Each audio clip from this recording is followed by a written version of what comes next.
Hello, everybody. Welcome back for with us for Extinction. Today we are minus a few players, so it'll be a shorter session. Without further ado, we have Rogue playing Victor, Slip playing Billy, and of course the ever-present X playing David. Where we last left off, we nearly escaped some Russians coming from the mountains after a short battle with some would-be marauders/kidnappers. They managed to rescue a young girl that they ran into at the beginning, but unfortunately her grandfather has not been found. And as they return to the town, Alfred, who's laid up, got wounded in battle and is laid up, and Bo is Bo, who usually plays what does Bo play? Jason is looking in on him and taking care of him in their little medical ward. So after a few days goes past, Russians have been noticeably heavy in the area, but have not approached the town yet. The guards, what are left, are on alert, but that doesn't stop them from going out and finding resources for the town, the makeshift town. Some have gone on patrols to help keep an eye on the Russians, trying to stay ahead and gather intel. We'll say it's about 5 a.m. Nice cold spring day, 41 degrees out there and raining. And you guys will be just waking up and we'll take it from there.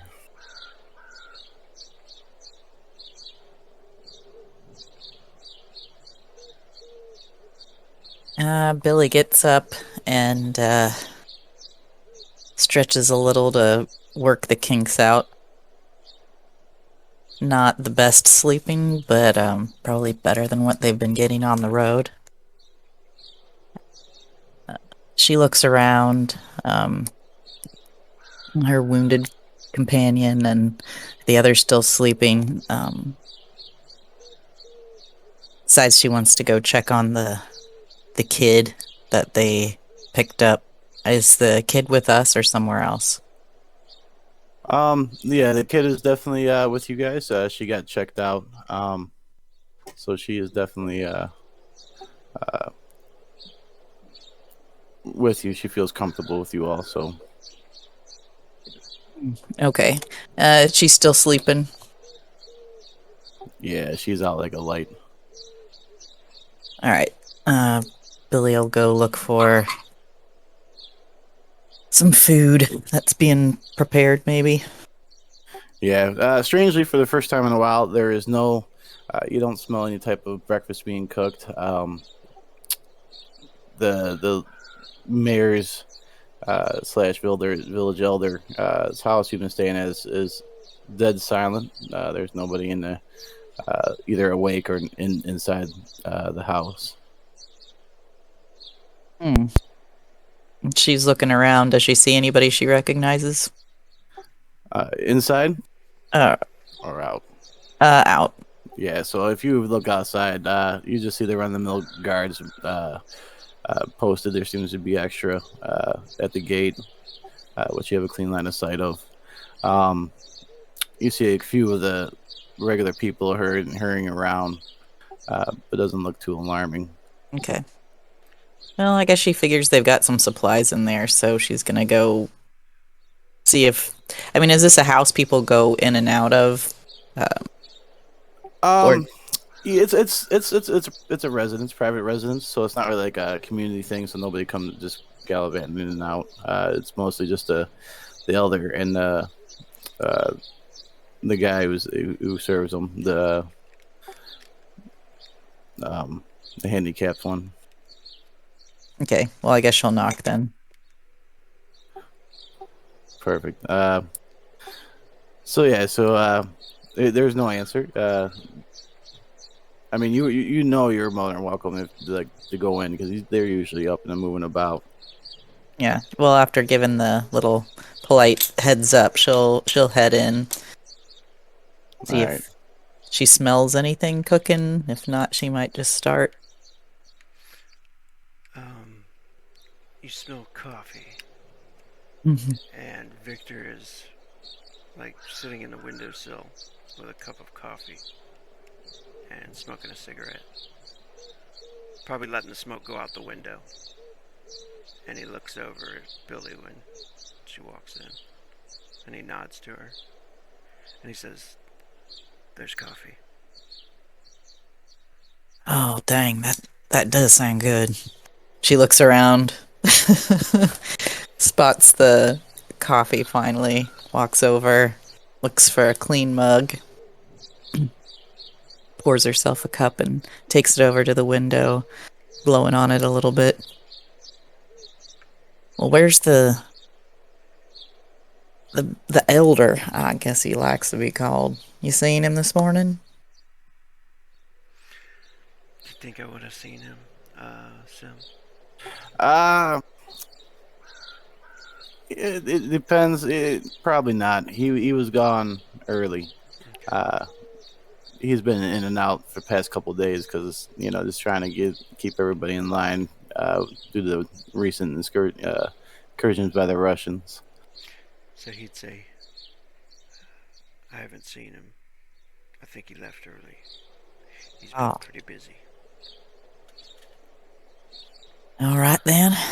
Guess we're on our own for breakfast, and she's gonna start kind of rummaging through cabinets, looking for some flour and baking soda and stuff. Just make some easy pancakes or something. So the kid slept like a rock last night. That's good. I was wondering about David. Yeah, he slept like a rock too, but I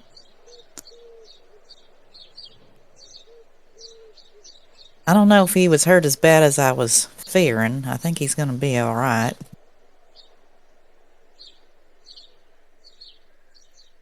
I hope so. He's getting a little scary. He's always a little scary.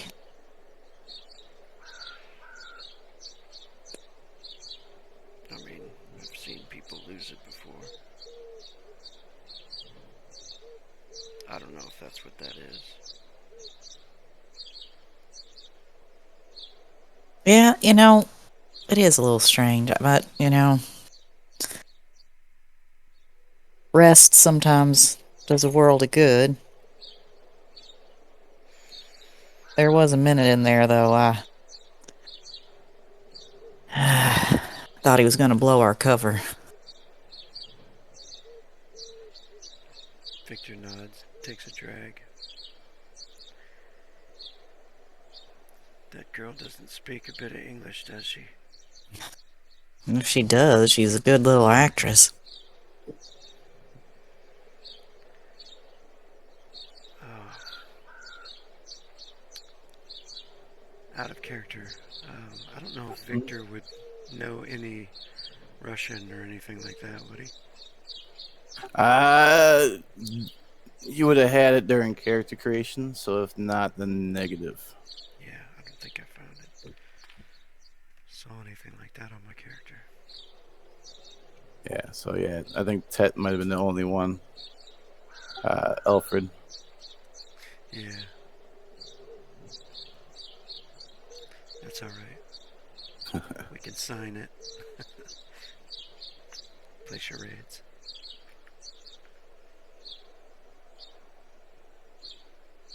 So yeah, she doesn't speak English, but she kind of uh, from the little bit that you talk, she was able to kind of pick up on some of the things that you're meaning. But as far as being clear, she always relied on some type of translator, either somebody from the village that was around, or since Alfred wasn't around, usually somebody from the village.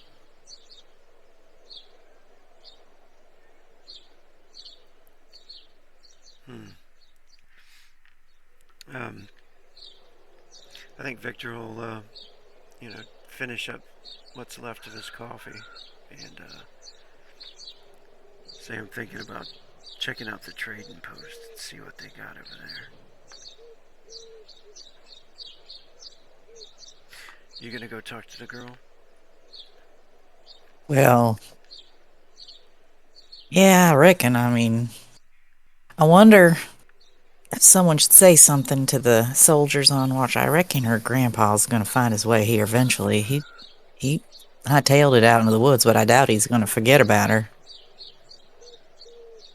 Maybe we could go look for him. Yeah, maybe. Well, she slaps some mildly burnt pancakes onto a plate. And she says, "Help yourself." And she kind of grabs a couple in each hand and heads back to the shack. Thanks, Billy. He goes over, looks at the pancakes. So what's David doing during all this?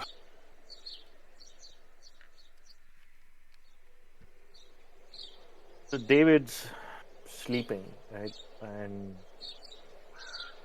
as the kind of camera pans over him, you can see the eyes are shut, but like there is movement behind the lids, like as if he's dreaming. There's like darting of the eyeballs sideways, back and forth. The jaw is clenched, and he seems to be kind of making some sort of like mewling sound through his throat. Clearly, David's having some sort of a nightmare. Um, and then he just wakes up suddenly, like the eyes pop open. Just sits up. Just the upper torso just popping right up, and he always sleeps with his weapon by his side, and he kind of grabs it and starts aiming it around the room. Um, you know, um, Fortunately, there's nobody in the room with him, and then he kind of shakes his head as he realizes where he is. Um, mm, mm. Kind of puts the weapon down and starts like rubbing his eyes, pinching the bridge of his nose. Another nightmare. Mm. Kind of groggily gets to his feet, you know, uses the weapon almost like a stick to stand up.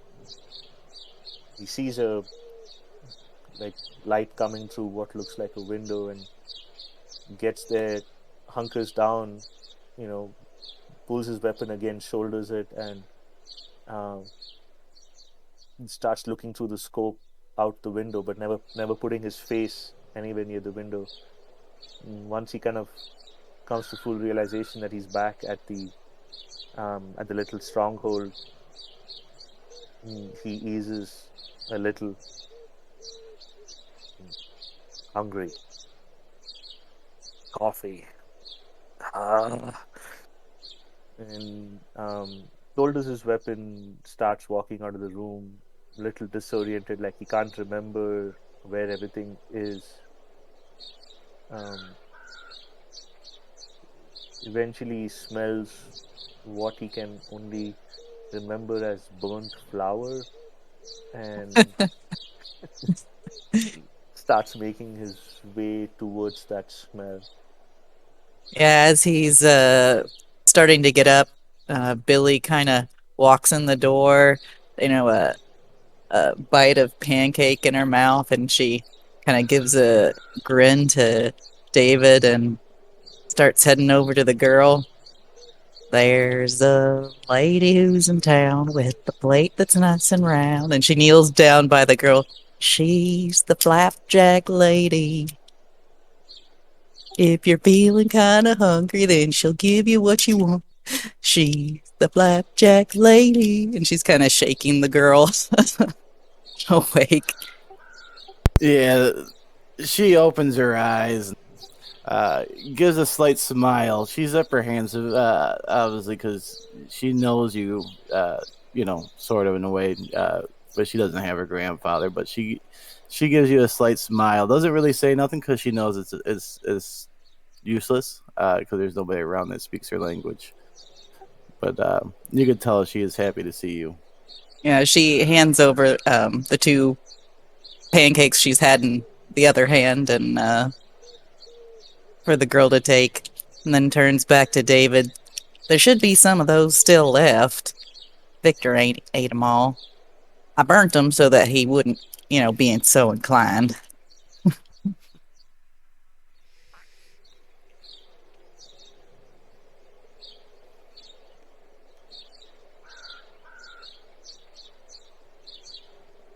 Yeah, she takes that plate of pancakes and just immediately starts picking them up with her hands and eating it like she hasn't eaten in a while. Gives like a little smile and says a couple things in in Polish. Something you kind of familiar sounds, like almost like a thank you, because she kind of reciprocal with it whenever someone does something for her. Yep. Sure, Billy will, tap herself on the chest and say, Billy. And try to get the girl's name.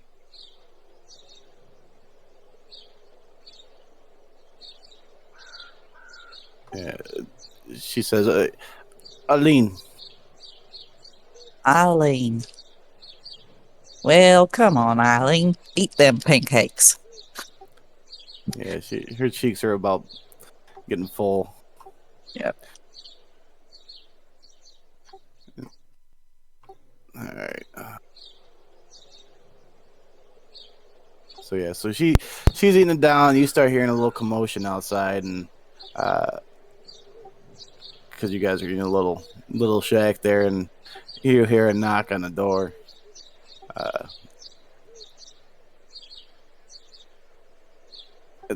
You're right.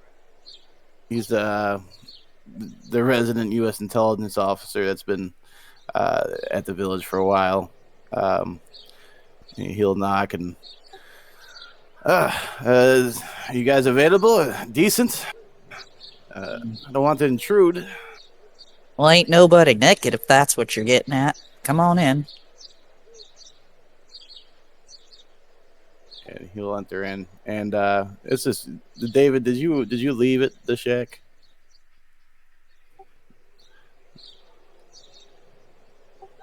Yeah. So Slip went past him, right, and he kind of was making his way out of the shack towards breakfast. But yeah, you could say that the person coming in would kind of stop David in his way. Yeah, he wouldn't stop you. He would just kind of nod at you as he's walking up. He recognized you, so he wouldn't stop you at all from going in and getting some chow. Yeah. So then David would make his way. He sees Victor standing there drinking coffee. He grunts and nods at him. Finds a couple of pancakes, shoves them down his throat like his cheeks are full, and grabs a chipped mug and pours some coffee in it, or whatever this coffee is. He takes a swig of it, almost throws up, but he's like, whatever, and kind of just sits there looking blankly into space. Yeah. So as you walk by and head that way, the guy will enter the shack to talk to Billy, and he'll enter and he'll remove his little knit cap that he wears. So it's just you two? How's the girl doing? She kind of looks over at the girl and shrugs. Well, her appetite seems all right. I reckon her grandpa might still be out there. He might end up coming down to the gate and trying to find her. Yes. Well, we had people out looking for the past couple of days. We haven't seen them, but we've seen a lot of Russians. Wonder if he got stopped by one of them. Maybe. He seems pretty squirrely, though. Seems like he might make his way back here sooner or later. He survived this long. Well, if he's any smart, he'd offer them to try to make a deal for him here. if he knows his granddaughter's here, of course. And we're inclined to usually accept trades. We don't. We never pick the side here. It's kind of an understanding. Because, well, if we started fighting Russians, they'd just run over us. And the same thing with Indian Americans that came across on their way to the north.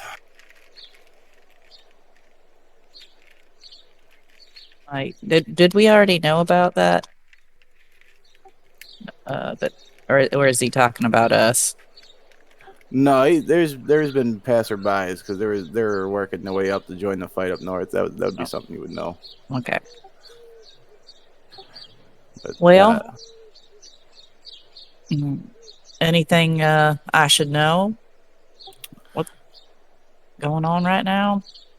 well, it's just per usual response. They may not be actual Russians. They could just be Russians that were out marauding. They could be Russian army. We don't know yet. But you had an encounter with them yet when you guys were out. You saved the girl, so I wish we knew a little more. But we're looking. We're keeping an eye on them. They look to be good in size, probably a company size. So, but they haven't turned our direction yet.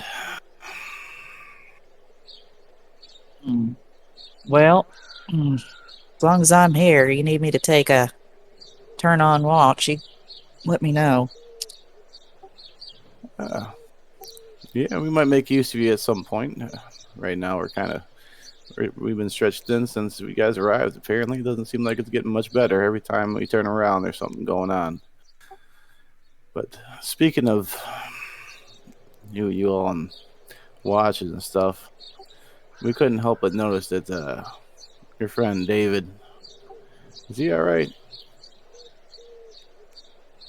She kind of makes a face, like kind of a grimace before she catches herself and says, "Oh, well, I think he's a little shook up, but I'm sure he'll calm down. Not sure exactly what got into him. Never seen him like this before. But if I'm being honest, he weren't with my unit. Captain picked him up along the way."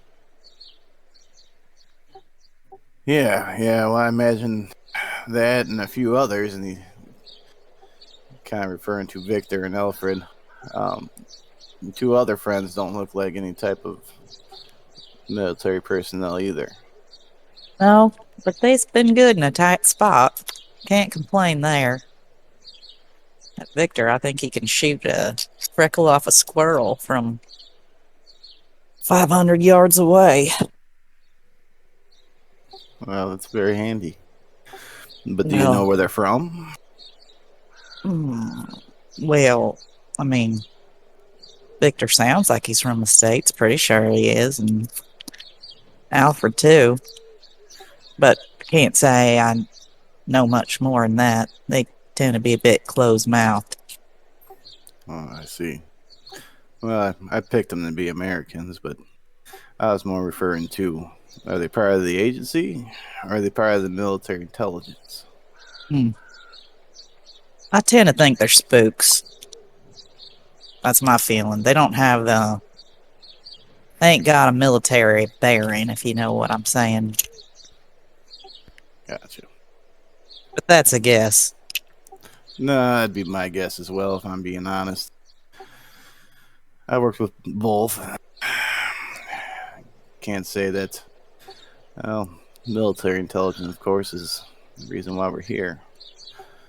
But I guess they'd be better off if they haven't said much. Word travels sometimes, even in a friendlier place like this. Well, if you're hoping to glean any secrets from me, I'm afraid you're barking up the wrong tree. No secrets. Just trying to, get acquainted. I mean, it's not often that we get a few people that stick around. Usually they're all gung-ho to go north, which in my mind is a mistake. everybody should be hunkering down, gathering together, and preparing for the worst, or trying to head west, of course. So you think west is better? Do I think Germany's better? Yes. You know, heading west better than heading north, anyway. Well, we haven't heard nothing about North, except for that, of course, Operation Reset stuff. Well, I know a few people that are up there, but I've never heard any word back, which is unusual. It's been a long time. Well, I'll leave the thinking to the captain. My job's just to get everybody wherever we're going, safe and sound. Ah, yeah, Uh, that's the way to do it. God didn't build me for thinking. Not too hard, anyway. I'm almost as bad at it as making flapjacks. Well, yeah, kind of look with the pancakes that the kids eating. I've seen worse. Well, that's mighty kind of you. Yeah, I'll give you a little bit of a smile. Well, I think I'm gonna go and grab some coffee, and well, when you're feeling up to it, if you want to meet in Ludwig's house, I guess we go over some stuff with everybody. Well, I think they're over there. I'll head over with you. I think she's going to be all right on her own. Yeah, look around. There's guards everywhere. If she comes out, somebody will be watchful. Yep. She smiles at the girl as she stands up and heads to the door and then says louder, like it's going to make a difference, "I'll be right back." She'll look at you.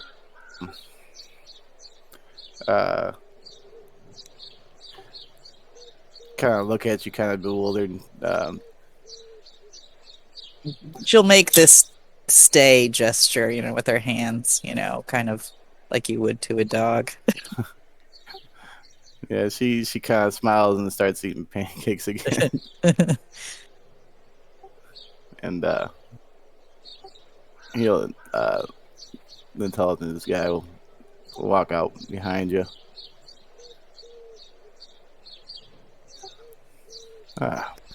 Seems Ludwig's already going to his house, and you look over there, you see him kind of hurriedly walking in, and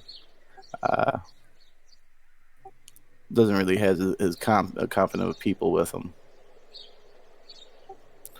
Well, you best get going and see what he has to say. I'm gonna grab coffee, and I know I'll be there shortly enough. I'm not needed for the first part, at least. Yeah, she just kind of nods and hustles into the house, probably kind of side by side until they get to the door with the mayor guy. Morning. Yeah, Ludwig walks in, and right about the time you do, and smiles. Good morning. I see the coffee has been made. Mm-hmm. And it smells like, I would say, pancakes. Well, that's a rough estimate. It's a good approximation of them anyway. Nice. Well done. That's the way they like it. And she kind of grins as she follows him inside. Hey, fellas, you still here? Victor's probably talking to David over by the pancakes and the coffee machine, and Victor's like, "It's not so bad if you put the jelly on it."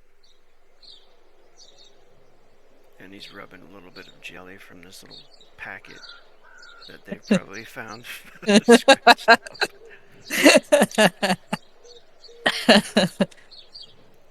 We're still here. This is kind of an experiment of mine called flapjack jerky. She kind of picks another one up, and it's definitely stiff.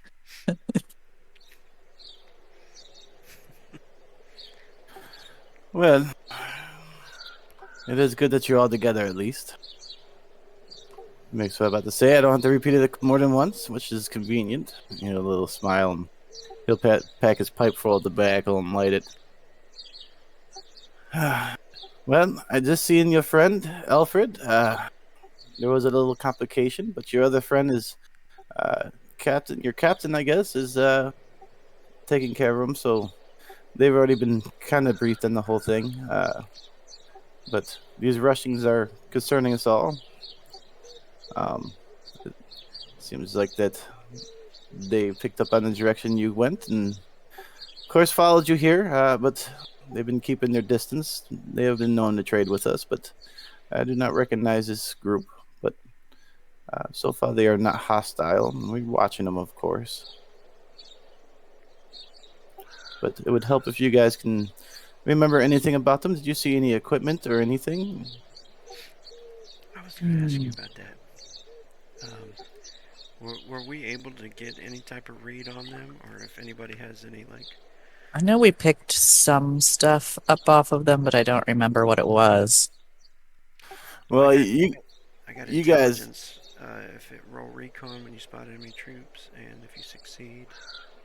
I don't know if that'll... It talks about stats, but I don't know if that'll work with, like, reading them. Yeah, you guys ran into him on your way there, and let him pass. Probably pretty smart. It was a group of soldiers and special forces with an officer. But when you guys were hightailing it out, you noticed there was considerably more coming out of the woodwork, attracted to the gunfire, of course. You would have seen probably like 12 more than the original count come pouring out of the woods. But other than that, there was really no readily available equipment to peek at.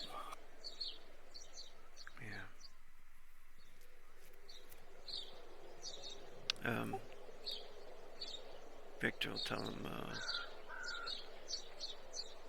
we didn't get much time or any intel from them, really. They had weapons, no heavy armor, and they had vehicles. They were carrying the girl and the old man. The old man fled during the firefight. Hey. No, those are different people, isn't it? Like, didn't we have brigands and Russians? Yeah, so the Russians were encountered before you guys. They were the ones we hid from. Yeah, they're actual Americans that you killed on the road with the girl and the grandfather. I would say, other than a rough, some numbers, I don't think we know that much about the Russians. All right. And he'll kind of sit there and think for a minute and take a drag from his pipe. Well, that's not unheard of. They probably been operating in the area for a while. They can be pretty sneaky, even from my watchful eyes. But, of course, those eyes are not always trained. They're more happenstance, but nonetheless, one thing we could hope for is that they do have the girl's grandfather, and, well, if they're like normal, they would be looking to trade, which we will gladly do, of course. That is not an issue, as long as it's within our means. But if they're asking for too much, then we deny them. There's no saying that, well, that the fight won't happen, of course. Well, you think they're going to come to us, or do we need to send folks out to talk to them? Well, usually they approach the gates, but, well, it is kind of concerning that they have not yet. But you kind of stop and pause for a minute. But that does bring me to my next point. I wouldn't mind sending somebody out to talk to them. But then again, it wouldn't be you guys because, well, I don't know if they would know of you or think of you as possible assets. which would leave us even more of a bind because in that case they would just keep all of you. And You got yourself a point. All right, well, I guess we just gotta be patient then. yes, well, we will be sending out some men to see if we can raise communication. But the problem will be, of course, is that every man, well, and women, of course, needs to be accountable at the position. And by sending 3 or 4 out, I need to replace them with 3 or 4 more people that I do not have.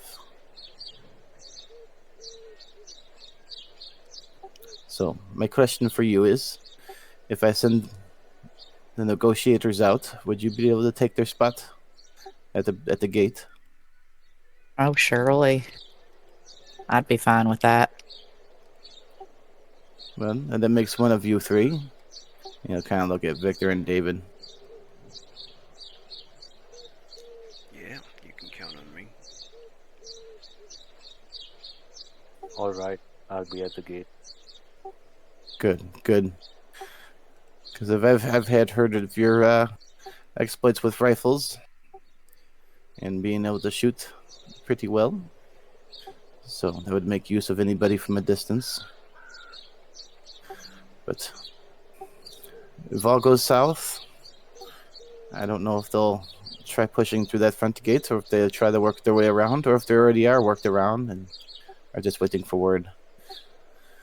So I'll make sure they have some men posted at the other spots, double them up. But like I said, that leaves us weak. But nothing we can do about it, I guess. All right, well, you just say when. Good. Well, and you pull out a pocket watch, and almost like on cue, your usual American friend comes walking in. So have we gotten to the discussion about the gate duty yet? Yep. Good. Pretty easy. You just wash the front gate. It's not really a gate, really. It's just more of a bunch of stuff piled together. It's blocking the road. But nonetheless, we don't want to make it look like there's nobody there, even if nothing happens. But I mean, I'm sure you guys can handle it. You guys handled a lot of stuff already, so. Yeah, I've been a sentry more times than I can count. Hardest part's staying awake. Well, I hope you've gotten enough rest last night. But if not, we'll come and check on you every once in a while with some coffee. All right, sounds good. You need us now? Is that what you're saying? No, we're still gathering the men. I'll be going outside the gate with them and my counterpart from Russia, of course. Hopefully, cooler heads prevail and we can figure out if they have the girl's grandfather or not. All right. Well, you know where to find us. Yes, that I do. And you can see him drink a little more of this coffee. I hope the coffee here is a little better. Man, we don't have enough in that mess hall over there, and it's pretty watered down. So you might want to take some with you. I hear that. She'll refill her own mug. Good. And he'll kind of nod and, well, Ludwig, shall we go over to the men, tell them what we could do and everything? And Ludwig, of course, will nod. Well, you 3, eat well. Don't burn my house down while making more pancakes. We should get some rest. We'll be back right after, I guess you could say, lunch to go over everything with you. You kind of start walking towards the door and look back. Oh, and we'll bring the girl here into this house and, well, we'll try to keep her occupied. I do believe we drummed up some crayons and coloring books from one of the storage crates. Kids will find something to color on the walls with, whether you supply it or not. Yes, this is true. And you kind of hurry up out the door. So as they leave, Aline will come walking in, of course, and we'll let a few hours goes by. If there's any RP you want to do, and you can fast forward it to when you guys need to go to the gate.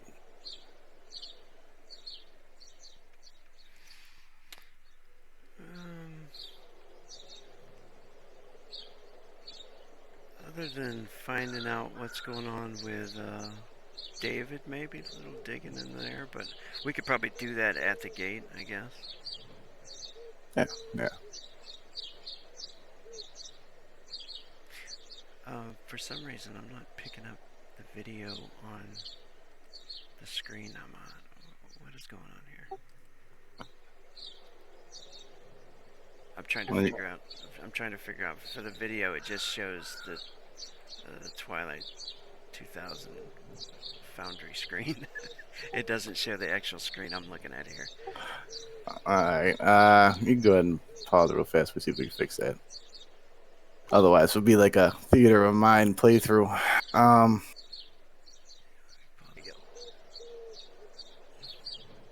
Alright, so as day goes on, you guys get your fill of coffee and rest and some food. Still not a lot going on outside, but you do hear people approaching. Walk in a friendly American U.S. intelligence guy. Well, are you guys ready? We're about to send out our men. We figure we'll approach them at nightfall and, well, hopefully get some intelligence before we go talking to them in the morning. Do we have communication? Are we going to be hearing what they're talking about? Yeah. Well, we have a radio over in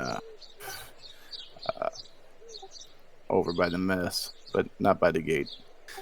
Just simple two-way communication radios. But we have a longer range one all set up and ready to receive them.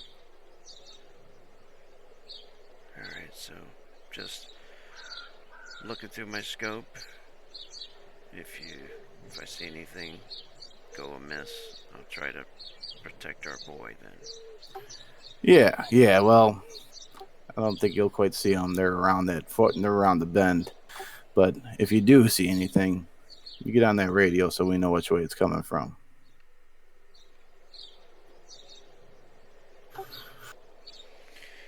And don't be afraid to shoot somebody who looks like a Russian walking towards our gate without friendlies. At that, Billy looks at David a little nervously. Yeah, we gotta, we'll look real close before shooting, though. Well, our people know a way around it. They'll get back. You'll recognize them. You'll see them, even if it's dark. But we're not expecting them back to the morning, but they'll give you a signal. Can't miss it. Okay, then, you lead the way. So yeah, he'll lead you guys to the... Due to the lack of being able to find a map I liked, we're just going to go ahead and move you up. Front gate would be... And as it starts getting dark...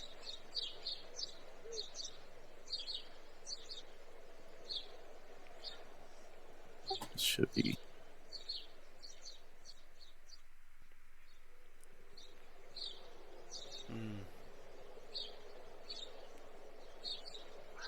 So visibility's going to be low? Yeah.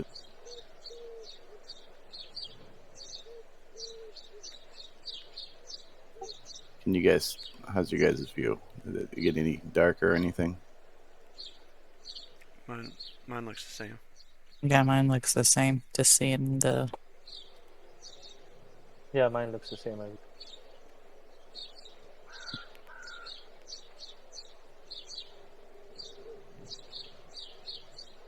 Um, I do see bottom left the moon now. I think it was sun before. yeah, and the little clock there, yeah. It should be represented a little bit on the screen. Not much, just enough, but I see it is getting dark.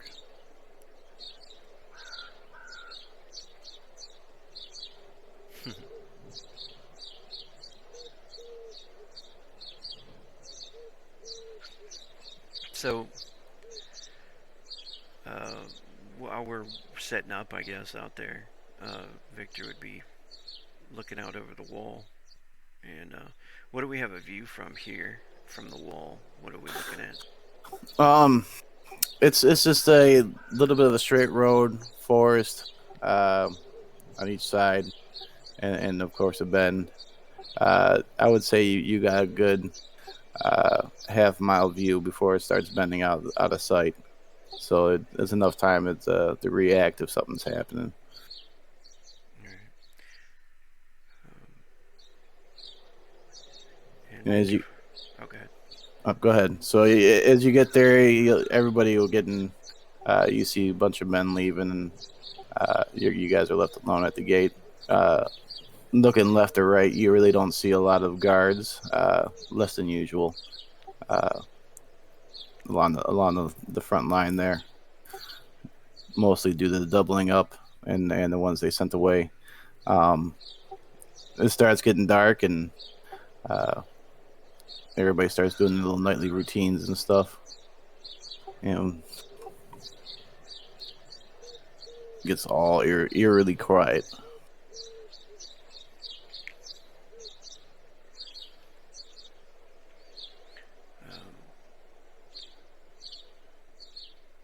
Victor will look over towards David and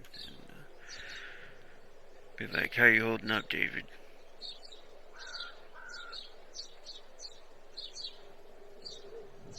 Okay, I guess. What happened yesterday?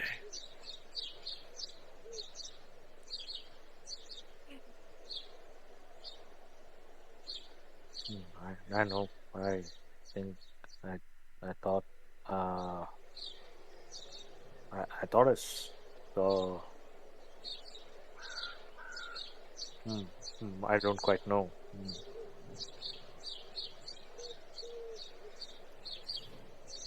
No one believes me. About what? Them things in the woods? Things in the mist. Oh, in the mist. Well, I mean, it's not that nobody believes you. It's just there's a lot of dangerous things out there.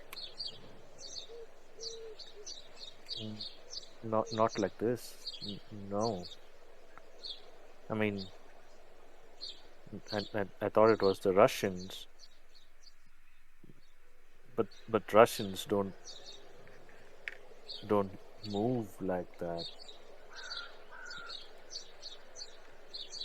Like what?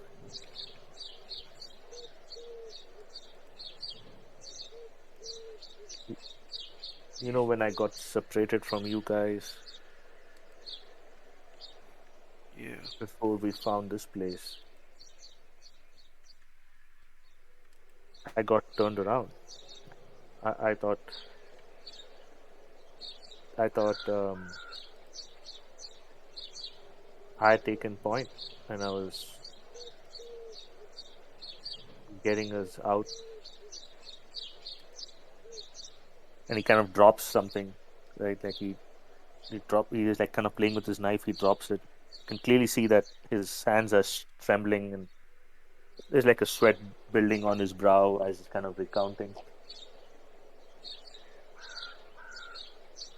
I thought we were moving out of the city, and I was trying to find a way out without being detected. I mean, that's what the captain had ordered. And before I knew it, I couldn't find you guys. I backtracked to your last known location, but there was nothing. It was as if there were no tracks left behind. Um, so I picked a random direction and I started walking, you know. Um, and I walked for hours. Hmm, I mean, hours, and I didn't see anything or anyone. The sun started going low, so I found a tree that was tall enough, climbed up it, just to get some Z's and try and figure out, like try and get my head around, you know.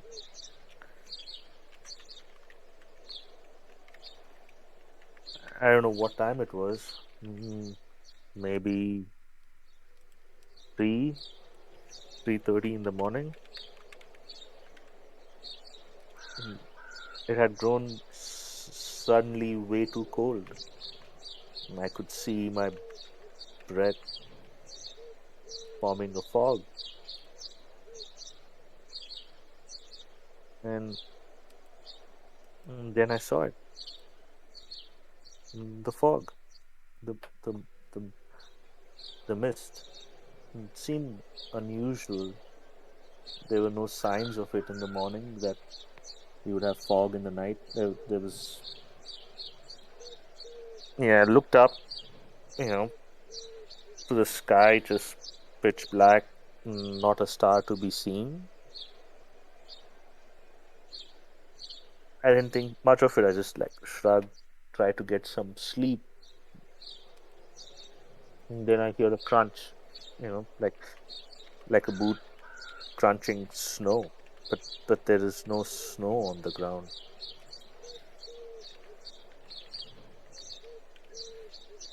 And I see movement in the fog. It's like shadows, right? Like I know it's human shadows, but I don't hear footsteps.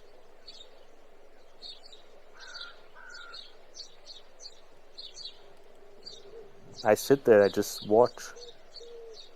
An hour passes, two, three. At this point, the sun should be rising, but nothing happens.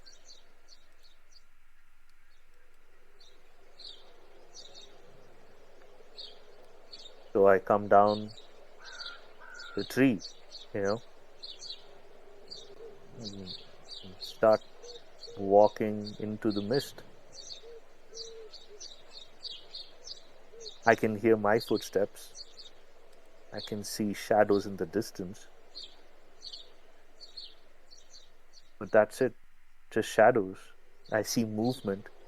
So I drop to the ground, peer through the scope and see nothing.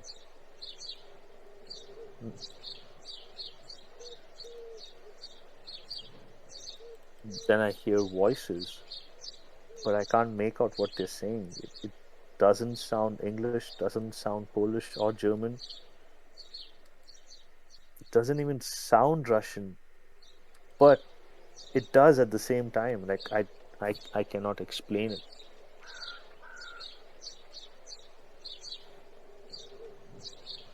Then I hear something behind me, like footsteps, like someone is about to pounce. I roll, I pop up, and I just start running. Just start running. The more I run,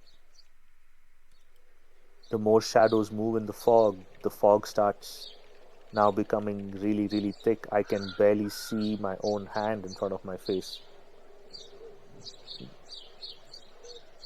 Soon I'm like gasping. I can barely breathe.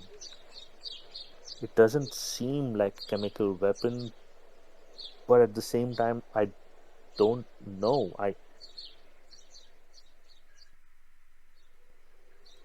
I'm running. I don't hit anything. I don't hit a tree. I don't hit twigs. I don't hit branches. I just keep.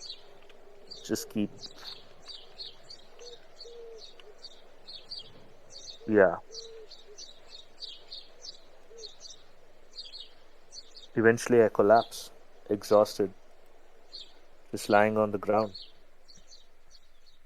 and then go into this dreamless sleep. Next thing I know, like the sun shining on my face, and I hear voices in the distance, American voices, mm, and start walking towards it, and I see you guys.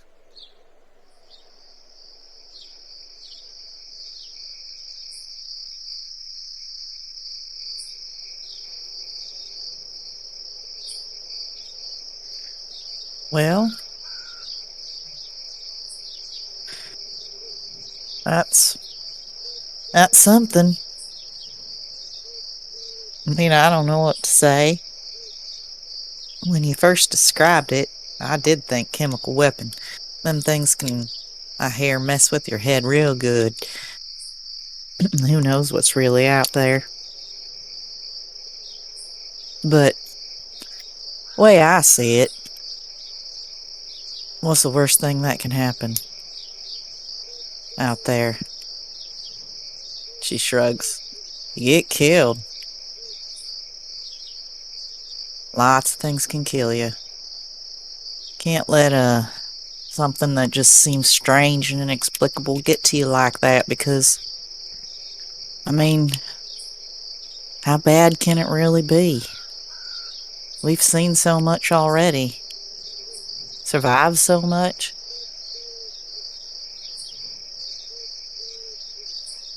And you made it out of this too.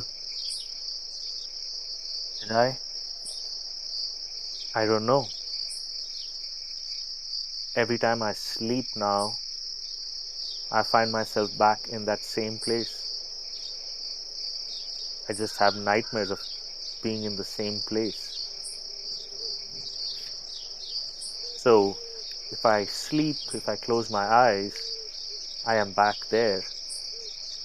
And if I'm awake, I'm here. I am exhausted because every time I sleep, I don't get any rest. I don't know what is real anymore.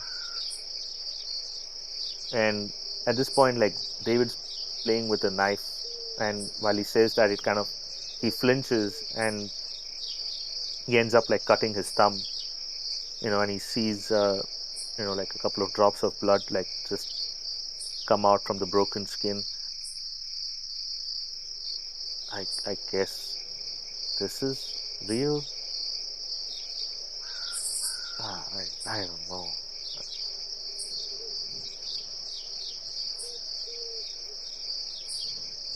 Maybe you could use some medication. Might help. Something to let you sleep.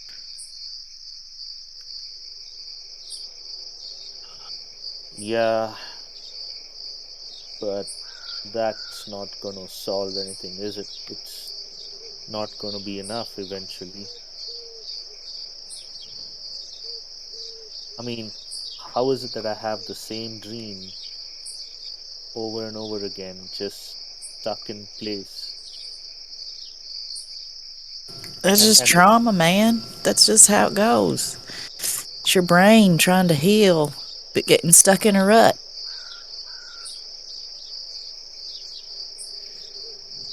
maybe, maybe, or when the time comes, you all will just have to put me down like a dog. Oh, come on, man.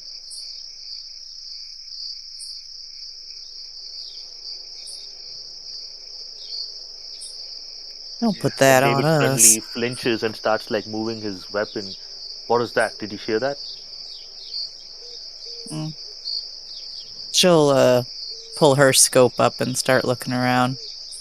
Yeah, Victor will start looking too. So yeah, if you're looking down the road, you really don't see nothing. But I want David to roll me a cuff roll. Oh, combat. Cup. Roll.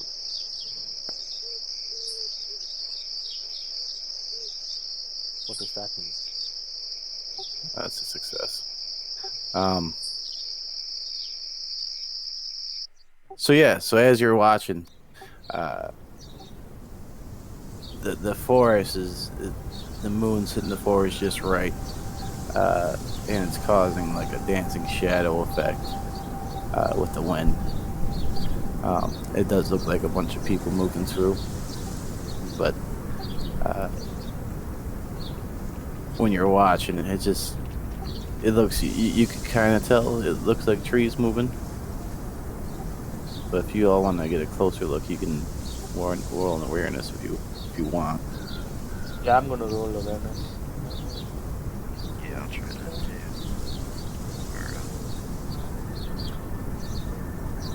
Where is awareness?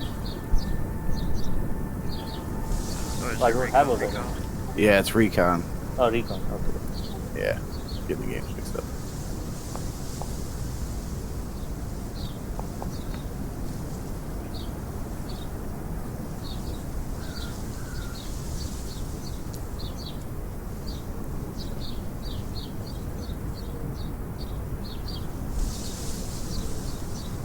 So as you're paying attention, you see like a kind of a heavy fog moving in.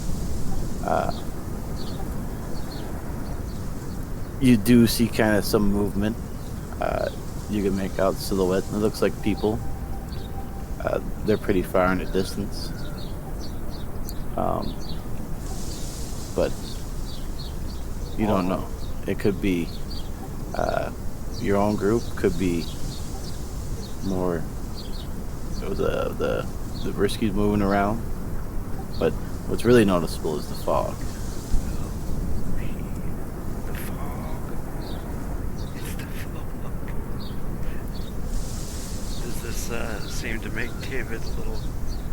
Yeah, David is now, you can clearly see he is just wildly pointing his gun around. He's like on the edge. Do you see it? Do you see what I'm seeing? Do you see the fog? Do you see the shapes?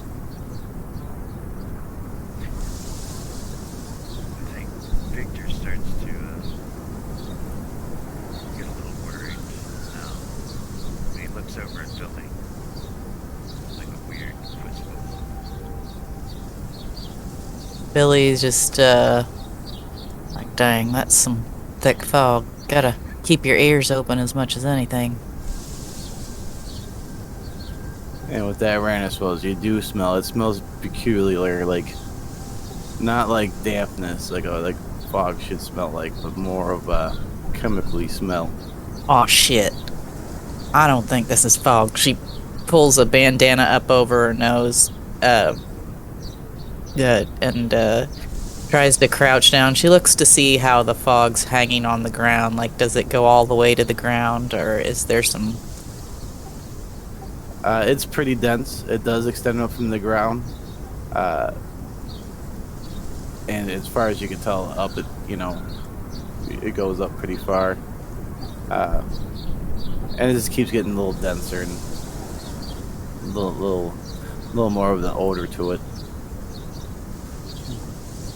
Yeah, Victor. Get on the radio. We need to warn people. I don't know if they can keep some folks inside. That might help. Yeah, if that radio's around or if somebody's close around. You got those two-way radios. Yeah, Victor will click on the radio. Hey, anyone read? This is Gate 1.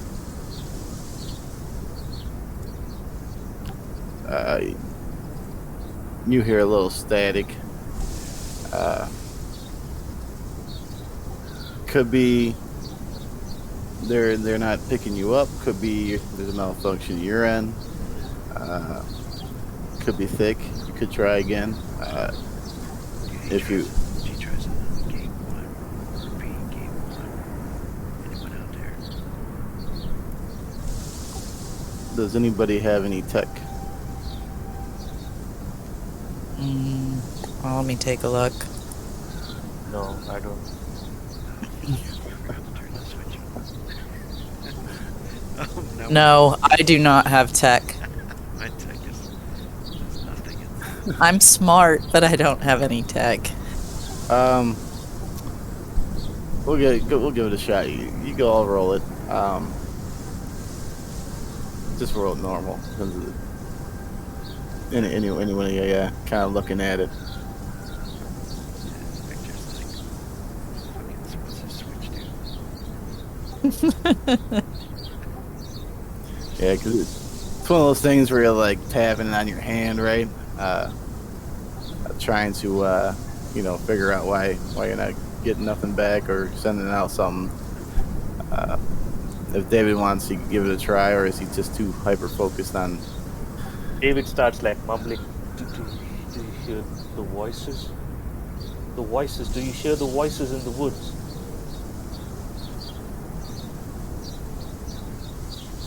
No, I think you were right. This is some fucking killer. Cover your mouth. I know Victor will try covering his face. Like Billy's doing.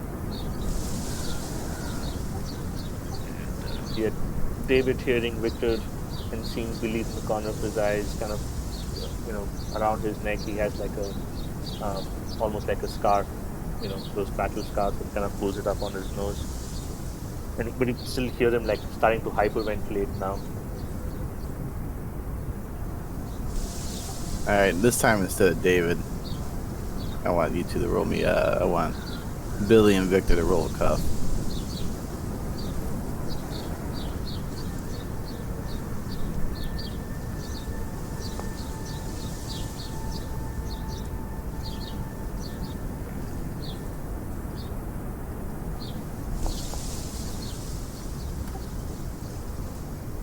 All right, tell me what it looks like, because you guys are starting to lose it. Billy's eyes are watering a little bit, whether from the fog or from just, keeping her eyes open so wide, trying to see what's out there. She's starting to fidget. You got that radio working yet? Biting her lip, pointing looking back and forth between in front of the wall and beyond the wall, looking through her scope, just kind of over and over, trying to peer through this fog, but getting obviously frustrated, licking her lips nervously. I think Victor's still trying to mess with the radio, and he does start to hear some voices on the other end. So he starts to try to tune it in. And he's like, I can hear somebody. Hey, gate 1, come in, can you hear me? And he's looking back towards Billy and David, and he says, you guys hear that? I don't hear nothing. So as you're fidgeting with the radio and kind of losing your cool, and David's kind of looking comparatively calmer than the two of you, as if he's been expecting it this whole time. And on the radio, you actually do start hearing something. It is sounds like Russian, but it's not quite Russian. And you hear him going back and forth on it. And then they hear you saying gate 1, and you hear a response. American, what are you doing here, American? Don't you know this is not what you want to be right now? And then you hear some more back and forth banter. Them some bitches trying to get under our skin. Stop transmitting, Victor. You'll give our position away. They're coming. I can feel it. I can feel it. What is that? What is that? Yeah, Victor pushes the radio away from him and then grabs the rifle and starts to look over the wall. He says, maybe somebody ought to run back and let the others know. And then you start hearing some footsteps. It's kind of thick on both sides. You can tell it's coming from behind you, but you can't make it out yet. And they're kind of like hurriedly coming towards you. They're surrounded. They're behind us. No, shush. Is that friendlies? She kind of calls over her shoulder, but she ducks down, behind the wall. Da! It's friendly. Is everything okay over here? We are getting radio interference. You can tell it's one of the refugee guards. This fog is something else, but we can't reach our, the negotiation party, so to speak. So I sent here to check on you all to see if you've seen anything. Some damn Ruskies are trying to get under our skin on here, and this fog smells like a chemical to me. Oh. Well, that would be explain the funny feelings I'm feeling. But nonetheless, everybody seems to be okay so far. We're kind of running a little check going around. But we were worried. We weren't able to reach you. But we were able to reach the backside. That's peculiar. Were you guys picking us up at all? No. Maybe a new fresh radio would work. If you want to give me the old one, I'll give you my new one. We'll see if we can fix this old one up. Okay. He'll hold out a radio. And if you could test it before I go, try to reach the main radio and see if it works. Victor's looking at this guy kind of weird, suspicious.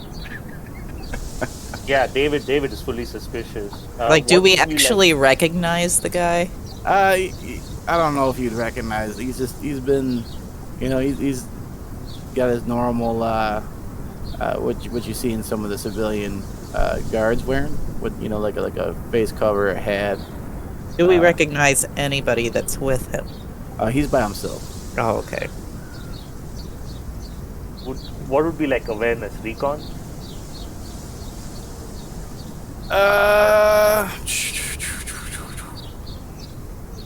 Or survival?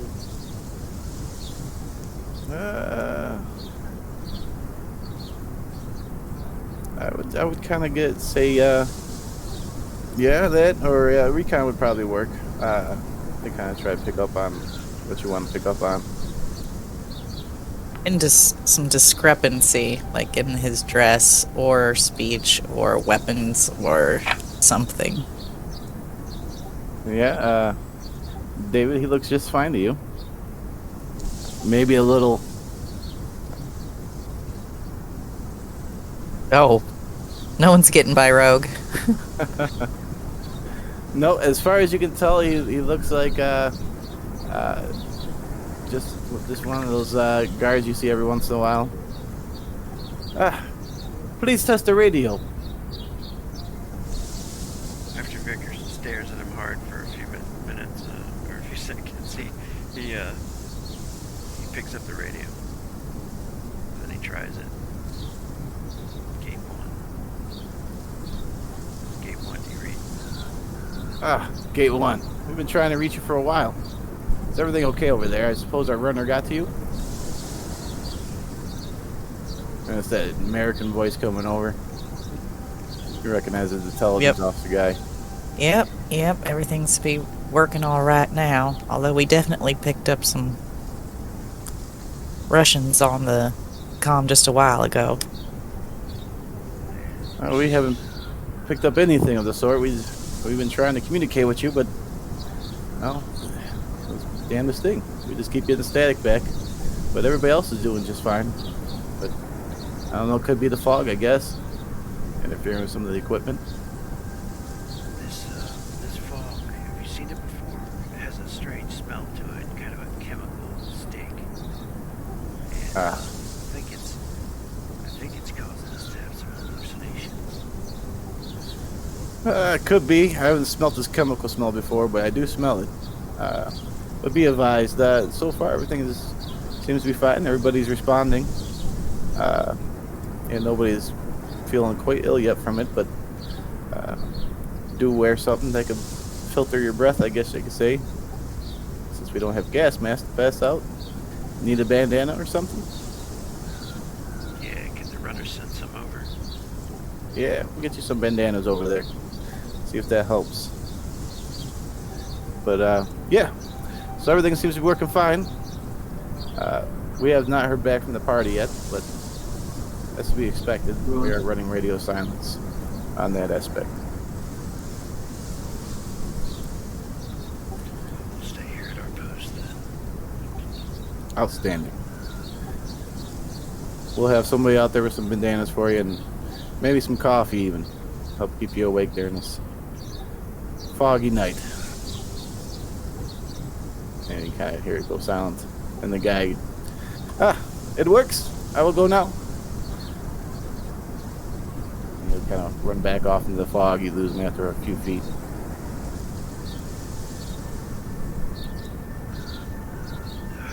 Victor will look over to them. Shake his head.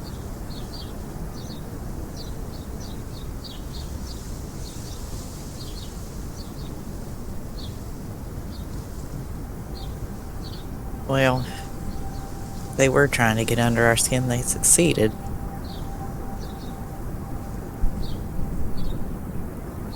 I mean, we all heard that voice, didn't we? On the radio? Yeah, I heard something. If it was a hallucination, we wouldn't have heard the same thing. It's someone speaking Russian, right? Yeah, and he said, "This ain't where you want to be." That's what I heard. We are not safe here. We need to leave. We ain't safe nowhere. But we are not safe here. So you just think we should run off into the fog? They will come. Yeah, well, she kind of looks back through her scope. Then they gonna get shot.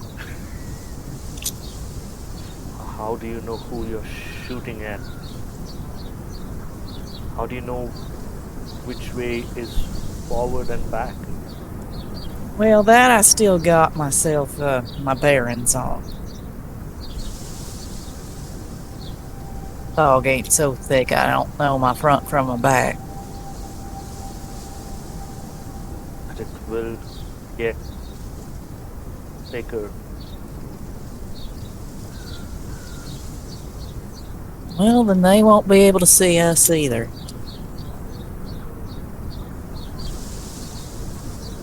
And almost on cue, the fog actually gets a little thicker, and an invisible light. It actually has a green tint to it, and it smells even more obnoxious now. And then over the radio, you hear again, not quite Russian, but sounds like Russian, bantering back and forth. And then a voice comes over. Americans, are you still there? Because we see you. We see all three of you. Victor just drops to the ground and starts like crawling towards a crate that's nearby. That won't help you, the American. Hiding is no way to die. You should know that. and then more bantering back and forth. The fog starts taking on a metallic kind of smell to it. Victor will try to get some cover and then peek up here and there. Billy keeps her ears open, and she pulls out one of her grenades and starts fingering the pin. Hey Sim, what was that? I just You're basically I rolled the coolness under fire. What does that symbol mean? that is a fail. Perfect. Yeah, so you are definitely David just pops off the ground and just starts booking it towards the shadows he saw in the woods, and he just opens fire as he's like running at them. You won't get me, motherfuckers! And like shooting. Well, at least it's pointing in the right direction.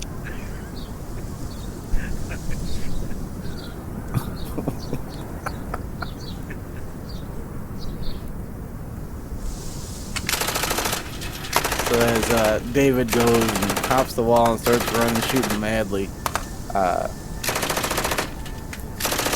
at specifically nothing. You guys can give me another recon. See if you catch something.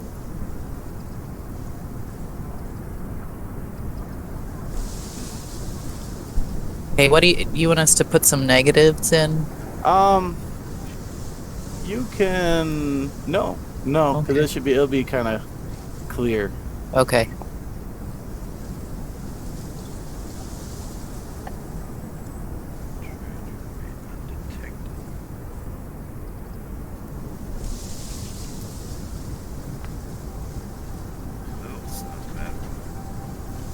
So Billy, you do see as David runs off, starts shooting, and you're kind of like shit, looking at him.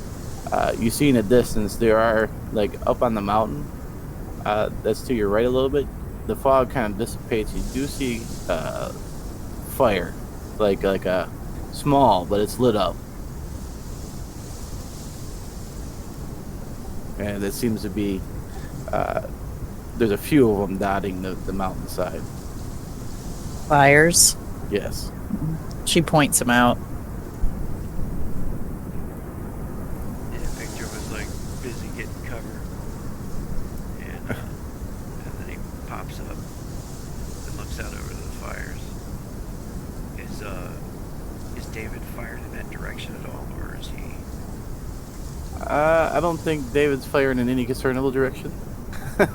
David, I'll leave that up to you. I mean, which way you're firing? No, I'm just wildly firing. After some time, the firing stops, but you can still hear him like his screams trailing off, like he seems to be reloading. Nah, are you still running? Are you running in the distance? Yep. So David completely disappears. You see the fires, Billy, and Victor kind of pops up to look. So I do have binoculars. If that'll help at all. to try to see David or try to see the fires. The fires, if we can see any like people passing in front of them at all, or anything like that. You can give it a shot because you're more or less seeing the light, and you can kind of tell it's like a fire. It's not like a clear as day thing. So you could give it a shot, but it'd be at a negative. Negative one. Here, you just use a -1 modifier. Okay. I'll let you go ahead and do it a -1. All right. Perfect. Yeah, it kind of breaks, and you do see actually someone staring back at you with binoculars, and you see a bunch of movement up there. But the binoculars, the way you're seeing them is like it's glinting. You're catching it glint back at you, and then next to them, you see one single glint. One singular glint of light flash and disappear. But you're trained, you know what exactly that is. It'd be someone aiming a sniper rifle at you. Yeah. Yeah. Just like, get down, get down. Yeah, she's down. I mean, like, she's not all the way down. She's got her rifle up, her scope out, but she's prone, and Yeah.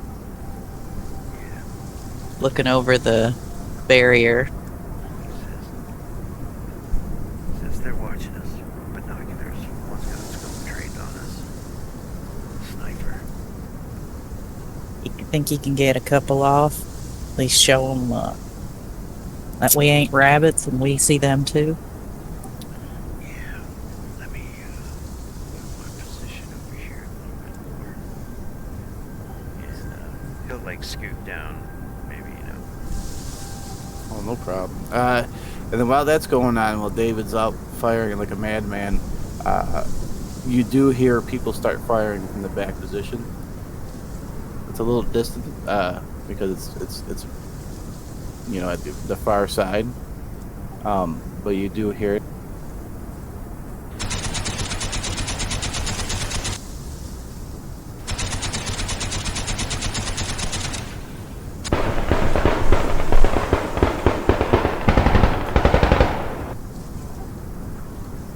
But and you don't hear nothing on the radio though.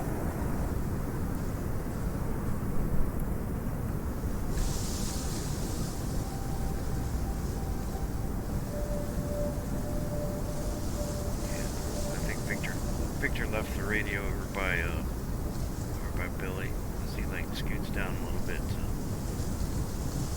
hopefully get a second, to pop up. Try to get that same location again where that sniper was. Fire before he fires and sees the new head pop up over here.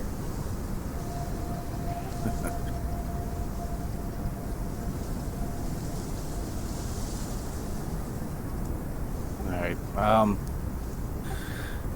Before we do that, let's go on to David real fast. David, you're running through the woods like a madman firing. And as you run through the woods and you're using your ammo up, you have to reload, right? I need you to roll me a close combat.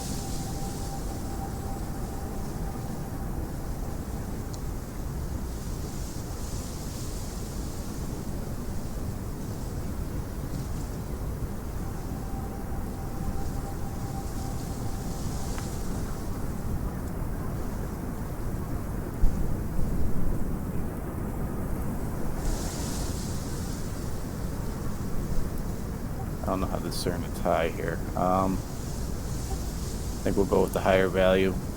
I rolled it off. Did I roll off Victor's sheet? Why did I roll off Victor's sheet?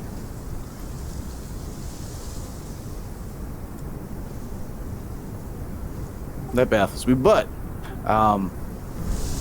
as you were running out and you go to reload, you suddenly see one of the shadows that you feared, and you do see they have like a.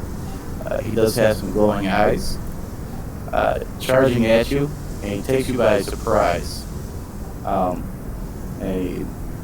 you guys start tussling. He has the advantage at this point because you got the. I'm gonna give him the higher roll.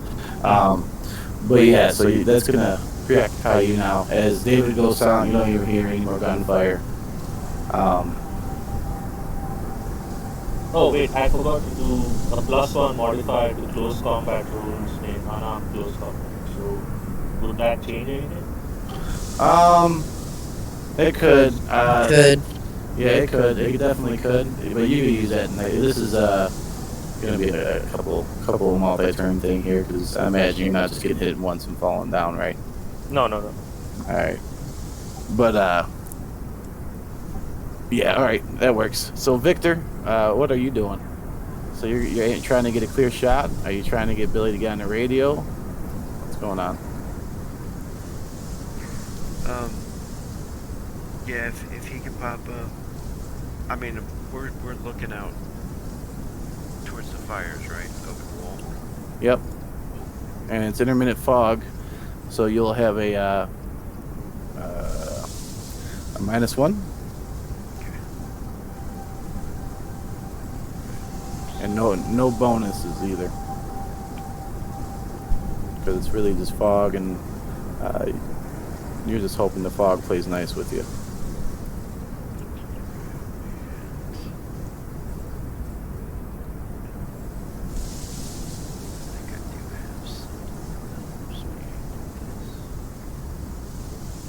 Sniper gives a +1 modifier to range combat from firing sniper. So just take that away. Yep, don't do it. Don't do a plus. If it does give you a +1, make it a -2 as you know.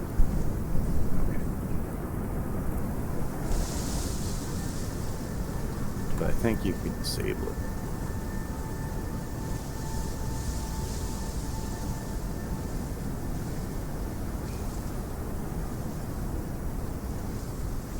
Yeah, you just don't need to. Don't check the +1 box. You don't have to get it. Just do a -1.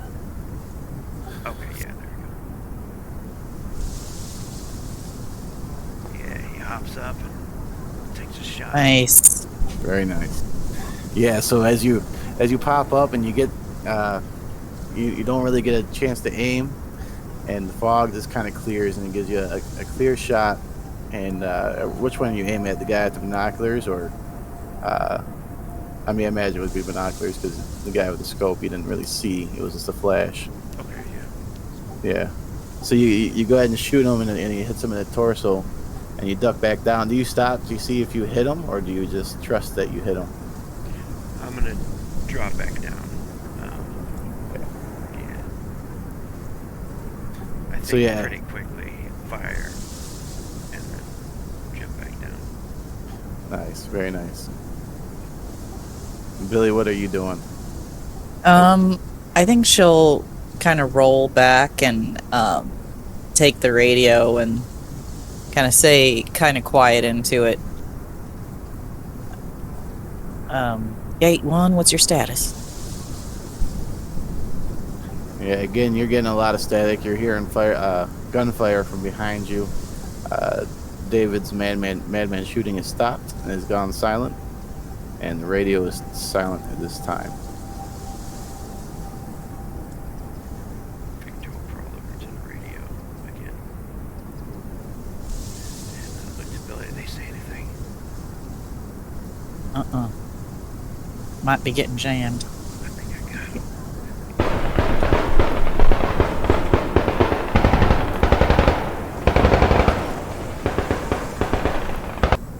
Victor will pick up the radio. Take the radio from Billy's hand and say, yeah, we see you too, motherfucker.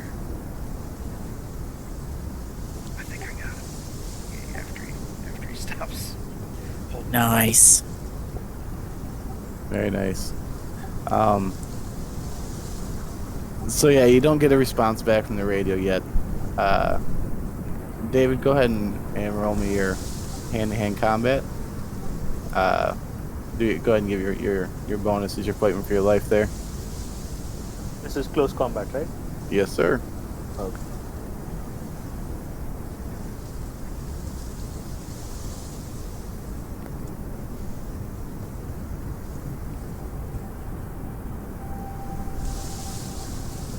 Hey, just take my first roll, but I want to see something on the ground. No, that's fine. First, there is under modifier. It's the same thing. If I just check that. Okay. Yep. And then you're getting, after getting slugged in the face and pushed down, you manage to kind of start getting the upper hand. Tell me what that looks like as you're fighting this. There's fog there, so all you see is these glowing eyes looking at you, trying to fight you. Yeah. So as Victor's running like wildly towards the shapes he saw into the fog, he basically shoots his entire clip, and he starts like trying to reload, and suddenly there's this figure in front of with glowing red eyes that kind of almost like, not almost, basically clothesline him, right? And Victor drops the gun, falls to the ground, and this thing jumps on him and starts like pummeling his face. Victor in turn like raises his left hand, like his forearm, stops the next blow from coming in, wraps his legs around the individual and kind of flips that person over. While doing that, pulling out like his knife. Good, good. All right, Billy Victor. After you take the shot and you try to raise on the radio, and Victor gets smart over the radio towards the Russians, but not Russians. You start hearing a couple footsteps heading towards you from behind you. Tell me what your reaction's like. From behind us. Yep.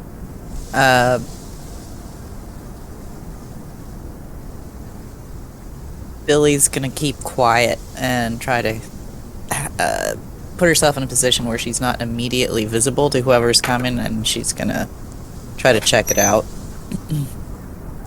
Good. Victor, what are you doing? Victor had just let go of the radio and then notices the sound coming up. He keeps low and turns towards the sound. He's got the rifle aimed down, not directly at anybody or anything like that, but trying to be ready. Good. And as you're watching, roll me a cuff.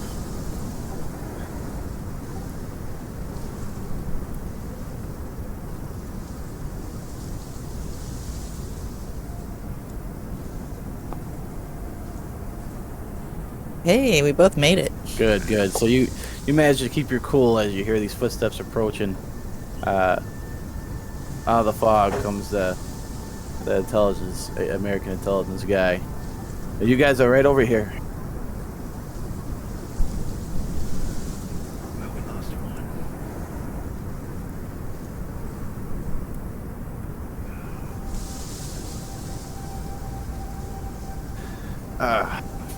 Good, good. Well, where'd you mean you lost one? Did he get shot? David I think he thought I saw something and took off after it. This is over the wall, right?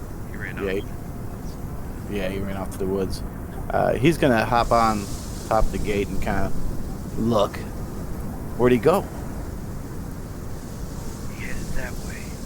We heard some gunfire. Would like to check to see if he's alright, but I don't want to leave the post.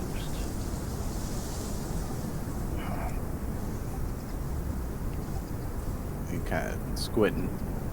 I don't see him. I don't hear any more gunfire over there either. Yeah. I ain't too hopeful. Oh, shit. That's not good. Apparently somebody got spooked in the back. They said they heard gunfire and started shooting. Said they saw some stuff, but so far they're okay, but they're goddamn trigger happy. Is that what all that fire was? Just a bunch of people firing blindly in the woods? Yeah, I mean, it's hard to tell what they actually heard, because there was gunfire coming from both sides. We didn't know what the hell was going on. It's this fucking mist. Some kind of chemical in it. Got everybody spooked. Yeah. Well, here's your bandanas. Try not to go over the wall like your friend. Yeah, hand you two fresh-looking cloth bandanas. I don't think it does much.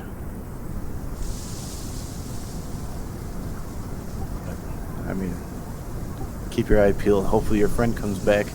But to be honest, I wouldn't blame you if you went chasing after him. But, yeah, I do admire your sense of duty. I don't know. I mean, I don't think we'd find him even if he was... I mean, how could we? Gonna have to wait for this to clear up. Yeah, we need some thermals or something. I don't have any sights. Yeah. No, it's I think even with thermals it'd be tough.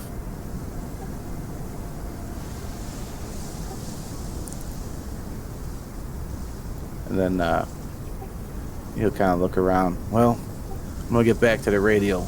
Make sure everybody keeps their cool. We've been having problems now with our signal, so if you don't reach us, all's not lost. We'll send a runner. Hey, did you get any transmission from Russians? Any voices? You know, funny enough, when I was in the back, I did hear it. It's not Russian. It's Belarusian. Apparently they got a group of them now. But I've only heard they were part of the October Guard. There's some crazy motherfuckers, if you ask me.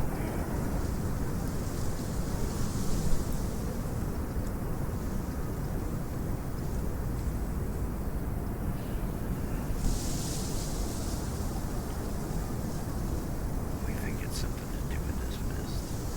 Maybe they set it off around the base or something.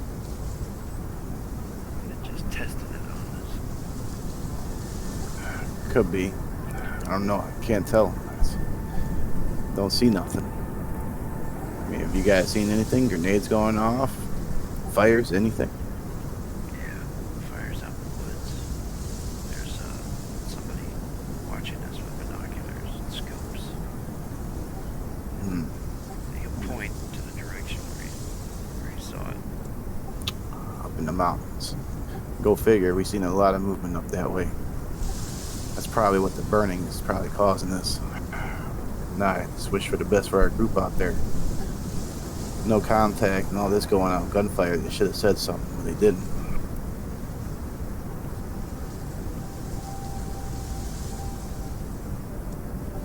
This ain't good. And then, as he kind of looks down, you guys see glowing eyes behind him. And you hear one of them fire a shot. You can see the muzzle flash, and you see your intelligent guys go down, and in that strange broken Russian language that you now know is Belarusian, you hear them talking to you, and then the one will speak English. I come out.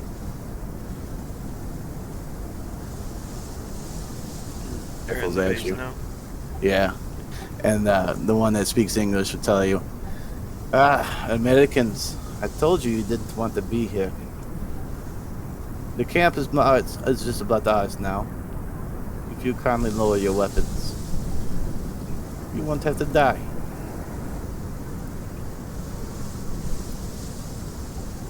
You start hearing more gunfire. This time it's closer Like behind us or in Yep. front? and behind.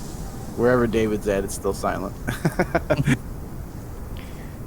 shit! So we got two guys squaring off at us. Yeah, both of them had to drop on you. You could, like I said, you're hearing gunfire throughout the camp now.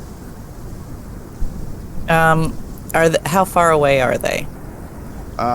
They're within almost reaching distance Of guns or of? of grabbing What? you. They're close. Okay. Yeah. I'm gonna toss my grenade at them.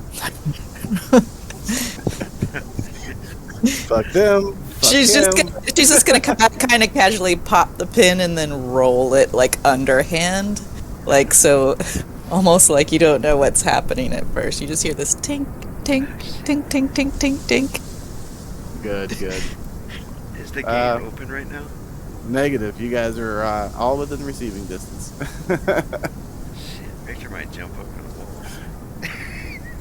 All right. I'll give you. Well, if she would know what the probable range is on it, so she'll try to jump over the wall for cover too if she thinks it's gonna blow Alright, up in her face. So Billy instantly knows because he dropped the grenade. She knows to hop it. It is dark. You do hear the metal clinking, Victor. So go ahead and roll me a recon, and if you pass it, you could make it over that wall as well. You did see me fingering this pin earlier. I'll give.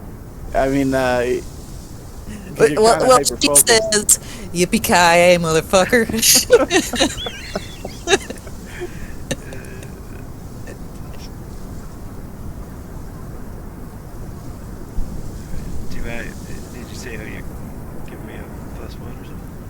Give me a cuff roll. If you do your cuff roll good, you can get a +1 on your recon. Okay. Because that means you're not hyper focused on just the two glowing eye guy in front of you. All right, go ahead and give yourself a +1.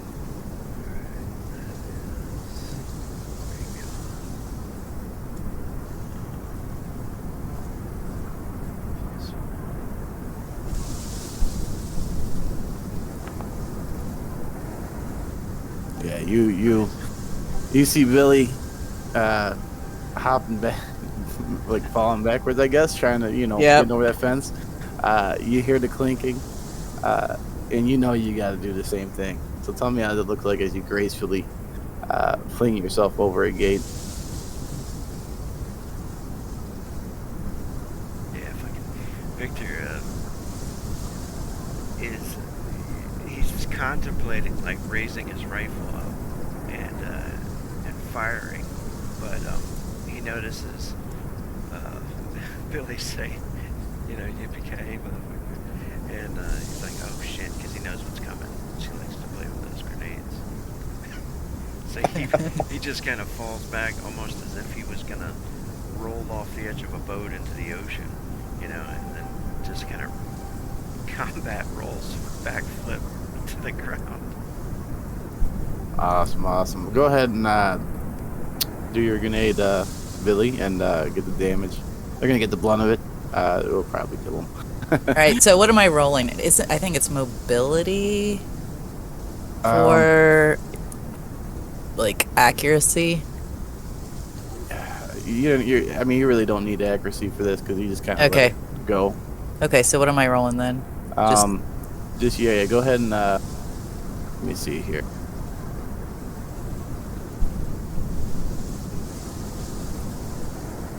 Range 3, crit 3, damage 2. Yeah, you could just go ahead and hit attack. Let it do it. Let it do its thing.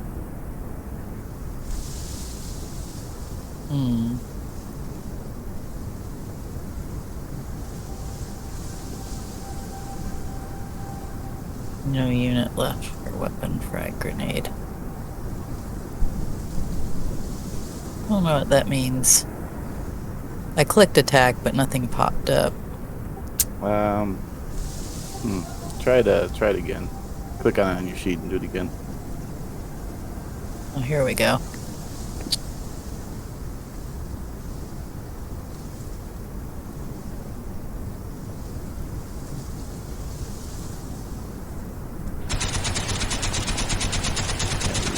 I'm going ham. Awesome. To the head, yeah. So you hear, you flip over the wall and you just hear, I don't think it has a big boom sounds. You just hear this big, big pop as this frag grenade goes off. You can't really see what you did to him. Are you staying put? Are you hightailing the woods?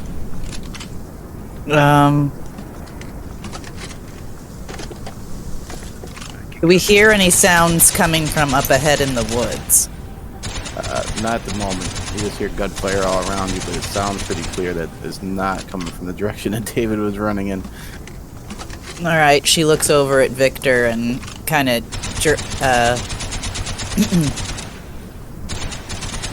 points to the woods.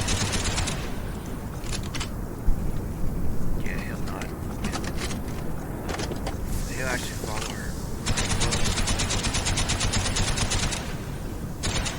Nice. As you start getting in the woods, it does get a little less dense.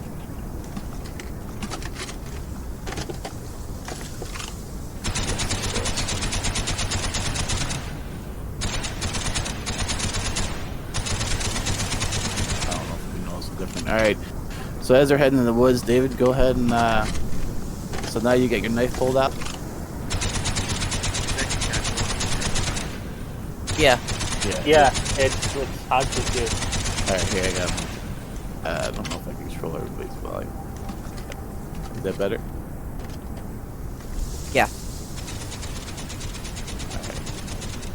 Is it still loud? Too loud? Got it. It's down. Nice.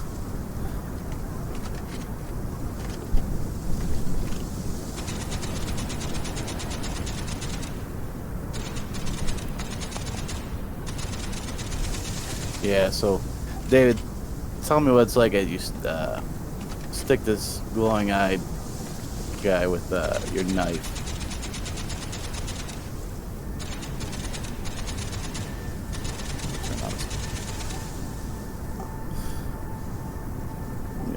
So tell us what it's like as you had your knife pulled out. You got the upper hand. You stuck him. Tell us what it looks like. Yeah, so did I kill him or did I just wound him? Well, you could kill him if you want. Yeah. David's in a frenzy, right? So if that's a killing blow, yeah, David would just pull the knife out and just, shove it into the right eye socket of this individual and just grind it in. Die! So as you're sticking in his glowing eye, you do hear you feel resistance, and you hear some you get a crackling as it sounds like you're going through some glass. And he's sticking his eye, and he's just in pain. And he just kind of starts going silent. Gets a few twitches as you're on top of him. So what's your next move? I'm assuming that the knife goes into the eye at the same time as I hear the grenade go off. Yep. Okay, so I'm just going to get up, turn around towards the sound of the grenade, and pick up my weapon and start charging towards that sound. Not knowing where I'm going, but just that was the next big sound, so I'm just going to go there. Okay.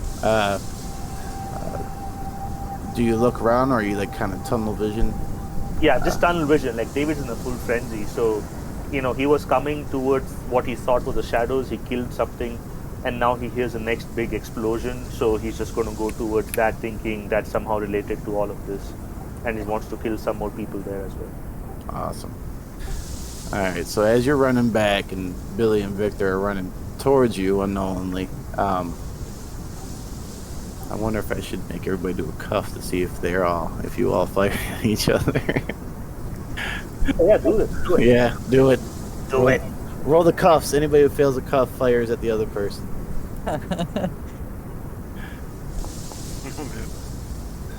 Oh yeah, perfect.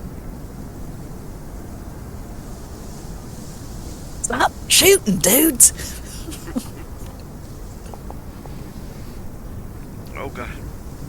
All right. So David and Victor, you guys are running at each other. You guys don't. You're both kind of panicked, right? And you guys see each other. Tell me what it's like as you each mistake each other for the enemy and open fire on each other. Yeah, so David clearly it was a critical fail. So he's running full speed back towards what he heard was the grenade. He doesn't even know he's going back towards the gate where he just jumped over, and he sees in the fog a figure running towards him.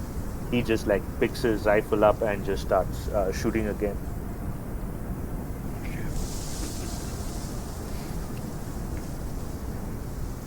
Yeah, if we're able to see each other, in the fog and stuff, and get our guns up, then yeah, you do that. But I was thinking maybe he would run into him or something, and it would become a hand-to-hand fight. Yeah, exactly. I don't think I would have enough time to reload my weapon also. So It's perfect. Go ahead and you guys can take it out.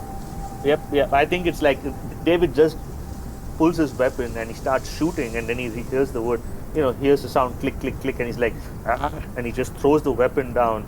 He still has his knife. He pulls the knife and just bull rushes the individual coming at him. So close combat. I think Victor's like looking for the sound of the gunfire, and then just turns and sees this figure coming out of the dark, you know, out of the fog, and he's probably gonna like try to hit him with the butt of the gun or something, or do some unarmed combat here. But what do we got? Yep. Close We got combat. martial arts. Full bonuses apply. So if it gives you a bonus, you use it.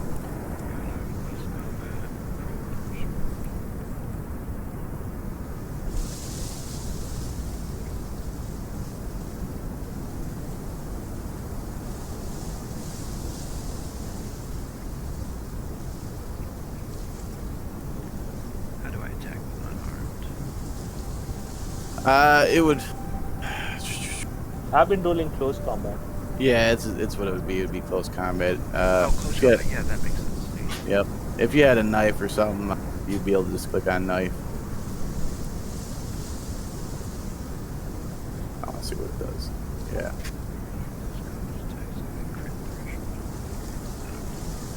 Okay, so I just do this. We'll got his selfie success. Mine was a 2 and a 4, so I didn't succeed.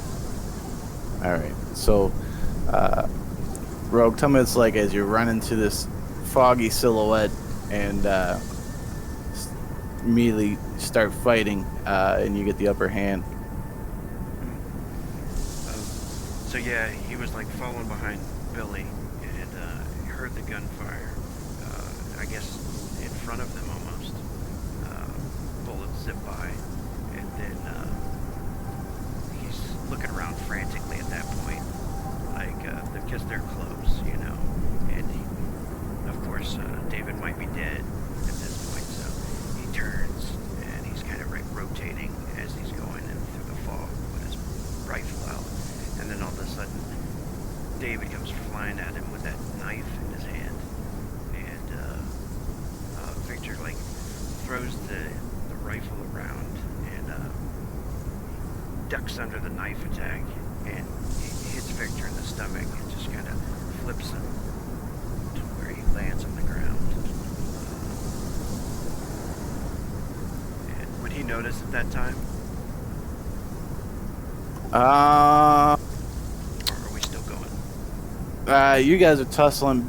Billy, you recognize David, and you see these guys fighting. What are you doing? She's kind of saying in a loud whisper, settle down, settle down. It's all friendlies here. Jesus, David, Victor. Oh shit, David. Stand down.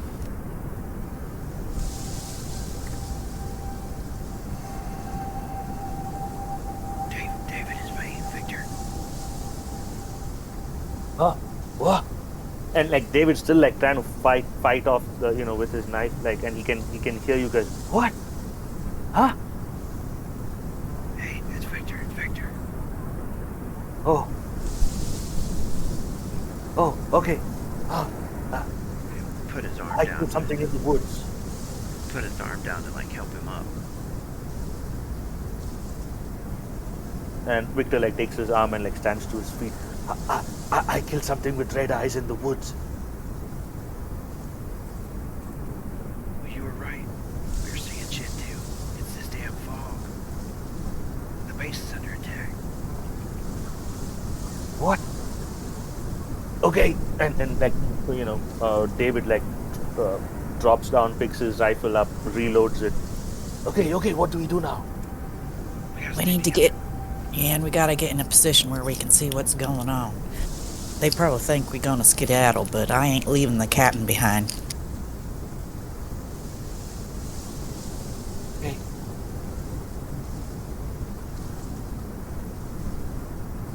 Can we start to do some recon, just kind of general walking around, seeing if we can find a place where we could maybe climb up and get a peek at what's going on, or... Yeah. there is a few elevation points. Mm-hmm. They don't give you like the full advantage of like being up in the mountain, right, where you can see the whole camp. Mm-hmm. But you can see the gate. Then you can see just over the gate. You see some bodies laying there. One of kind of clothes on fire and stuff. But you do see a lot of these. Um, Hang on, I gotta get to my thing here. See a lot of these guys in these white uniforms walking around. They look like they're not doing anything now defensively or anything. They're just kind of skimming through the area. You see them moving, pulling some dead bodies and piling them up. Oh shit. They took the base. Are they wearing those masks? Are they wearing like filtration masks? Yeah, so what you could tell they're wearing, since the fog is lifting, you kind of get a better view of them.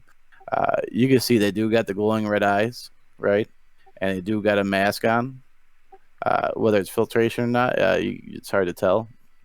But you start seeing as the fog starts lifting, you start seeing them lift up their, uh, where their eyes are at, lift up like goggles, and they start removing them.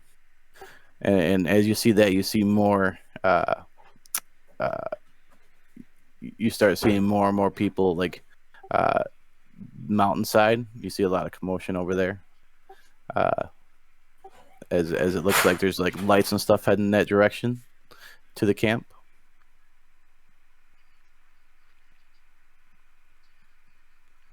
Victor will look over at Billy and David. These boys got some gear on. They came equipped and ready to take this place out.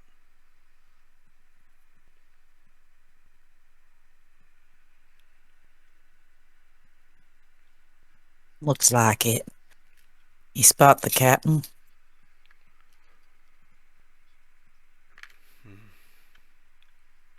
He'll scan with the.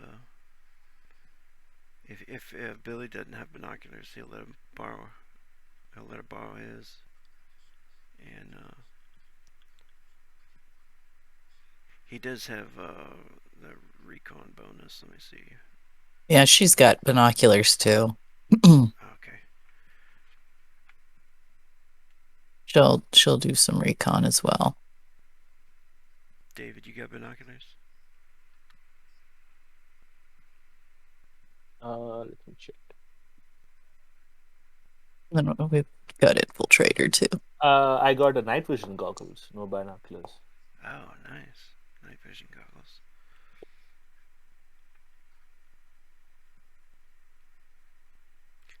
Yeah, Victor will let him borrow his binoculars and use his scope on his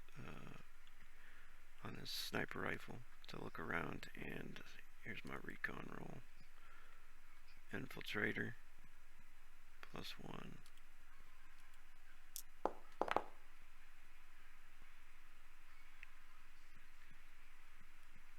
Yeah. So, what you guys see is you see, of course, the dead bodies by the gate. You see a bunch of these guys in the white uniform going around. You see them piling up quite a few dead bodies. A bunch of the soldiers and some of the refugee guards, of course, and of the like. A couple of the U.S. Special Forces guys that were there. And you do see your captain. He's out there. They kind of got him surrounded. You see the girl and Ludwig. They're kind of all bunched up together with a few other of the refugees. Looks like they're getting just searched and tussled around quite a bit. And they start, trying to usher them back into one of the buildings. And you see actually Ludwig kind of resisting. And so as he's resisting, they're trying to grab the girl. They're separating people, and he's trying to hold on to her. And one of the guards just shoots him right in the head, execution style, and he takes the girl into another building as they take Jason into the other back to the medical tent where he was.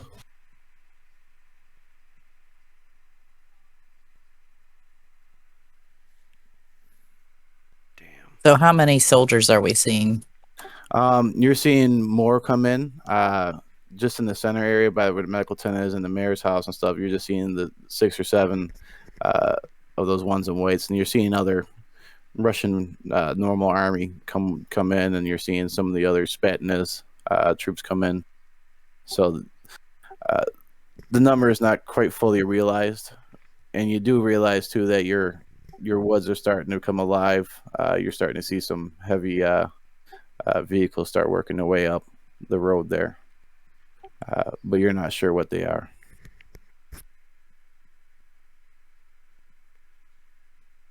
They just took this place over. There's too many of them for us to take them. Yeah. We'd have to find help.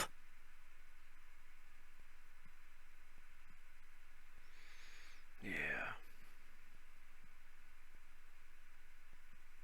I mean, or leave them. And he looks over at Billy, but he says, but Captain doesn't deserve that.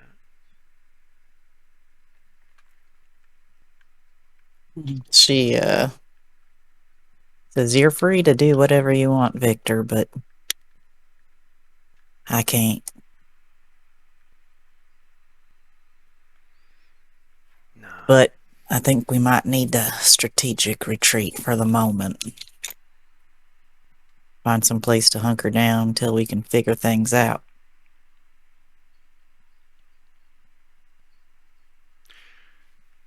He looks at them both and says, I'll hang with you guys. This is more fun anyway. He grins at him. That's the spirit.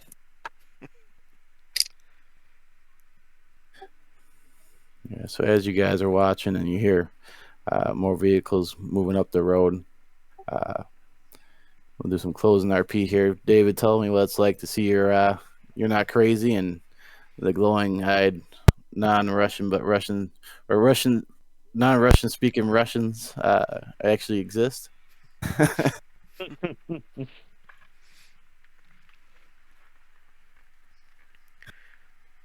So I was not dreaming. I knew it. If they bleed, we can kill them. That's what they say. You got your head back in the game. Come with me. I think I killed one of them. Let's examine the body. We might learn something about them. Good idea. I'm gonna kill each and every one of these fucks and pile their skulls up high so the next one thinking about this will have to think twice. Hell no, you gotta save some for me. Victor You just start- keep throwing the grenades. I need the skulls. All right. You with us, Victor? Victor's like walking behind you guys, listening and smiling. He's like, hell yeah, this should be fun.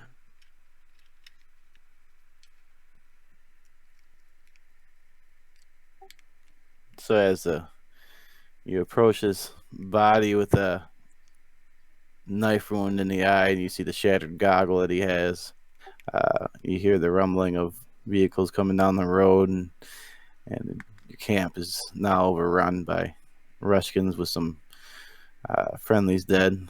The camera will fade to black, and we'll pick it up again next time. That was pretty good for Yeah. having to adjust quickly on the fly from the original plans. Hell yeah. Yeah, it was